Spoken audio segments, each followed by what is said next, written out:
Hello, আসসালামু আলাইকুম রহমতুল্লাহি ওয়া বারাকাতুহু। আজকে একটা ভিডিও নিয়ে আসি।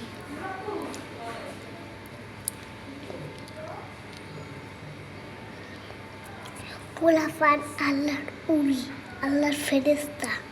আল্লাহর উলি মানে ফেরেশতা। পোলাপান করে কখনো পারবেন না। মারবেন না। কাবা শরীফ কত ভালো, আল্লাহ তাআলা, আল্লাহর ফেরেশতা।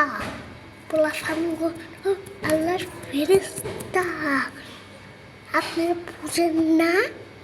আল্লাহর যে ফেরেশতা পোলাপানরা যায়, পোলাপান কখনোই মারবেন না।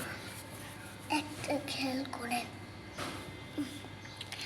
পোলাপান করে মারলে কত ব্যথা পায়, এই ব্যথাও সহ্য করে। কিন্তু আপনারা সহ্য করেন না কেন? পোলাপানরা তাই দেখবেন, সহ্য করবেন, মারবেন না ফেরেশতা করে। বুঝছেন? আপনারা আজকে রহমতে কইরা যদি আকাম করেও পারবেন না, মারেন। আজকে তোর মায়েরা ফলাবো, এটা কর।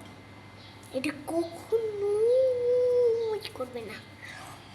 জানেন, অসুস্থ মা যখন হয়, গর্ভবস্থায় যদি হয়, তার লোকে কোনো আকাম করবেন না, ফেরেশতা করবেও না। দেখবে ফেরেশতার কি আমল হয়। আমার তো রাত্রে ঘুম আসে না, আমি ফেরেশতা। আপনারা কোনো মুখ দেয় নাই। আমার আল্লাহ তাআলা আমার সৃষ্টি করে নিচে পাঠাচ্ছে। আমার মার নাম আফসানা, আমার নাম আফনান, আমার ভাইয়ের নাম আফিফ, আমার বাবার নাম জাকির, আমার মামার নাম রোবেল, আমার মামির নাম আফসানা, আমার মার নাম আফসানা, আমার মার বন্ধু আক্তার, আমার মামার আমার মামা মরে গেছে, দাদিও মরেছে। সময় এমন করবেন না। আজকের ভিডিওটা এই পর্যন্ত শেষ হলো। সবাই লাইক শেয়ার করে দিন।